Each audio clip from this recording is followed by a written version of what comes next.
आता अकोल्याच्या राजकारणातून एक मोठी बातमी आहे। अकोला महापालिकेमध्ये सत्ता स्थापनेसाठी हाय व्होल्टेज पॉलिटिक्स रंगतायत।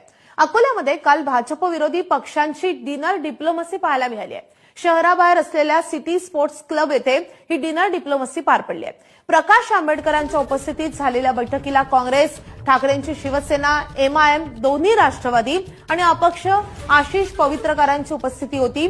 30 पेक्षा जास्त नगरसेवक या बैठकीला उपस्थित होते।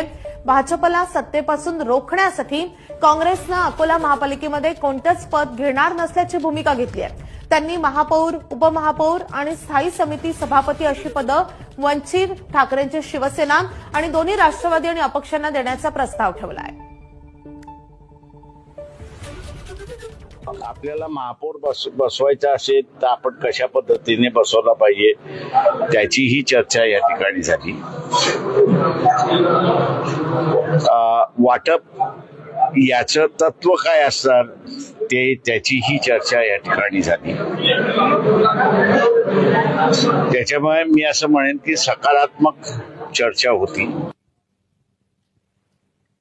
तर अकोला महापालिकेमधलं पक्षीय बलाबल नेमकं कसं आहे आणि मॅजिक फिगर कशी गाठण्यात आली आहे आपण पाहूयात ग्राफिक्सच्या माध्यमातून। तर अकोल्यामध्ये जागा एकूण आहेत 80 आणि बहुमताचा आकडा आहे 41। भाजपला सर्वाधिक 38 नगरसेवक त्यांचे निवडून आलेले होते।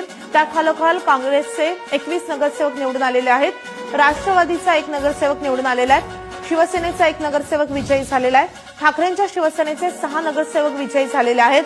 त्यासोबतच शरद पवारांच्या राष्ट्रवादीचे 3 नगरसेवक, वंचितचे 5 नगरसेवक, एमआयएमचे 3 नगरसेवक आणि अपक्ष 2 नगरसेवक आणि भाजपला सत्तेपासून दूर ठेवत इतर सगळे पक्ष एकत्र आलेले आहेत आणि बहुमताचा आकडा त्यांनी पार केलेला आहे। त्यामुळे आता सत्ता स्थापनेचा दावा केलेला आहे प्रकाश आंबेडकरांनी 41 या आकड्यासह। तर काँग्रेसचे 21 नगरसेवक, ठाकरेंच्या शिवसेनेचे 6 नगरसेवक, वंचितचे 5 नगरसेवक, एमआयएमचे 3 नगरसेवक आणि त्यासोबतच शरद पवारांच्या राष्ट्रवादीचे 3 नगरसेवक, अजित पवारांच्या राष्ट्रवादीचा 1 नगरसेवक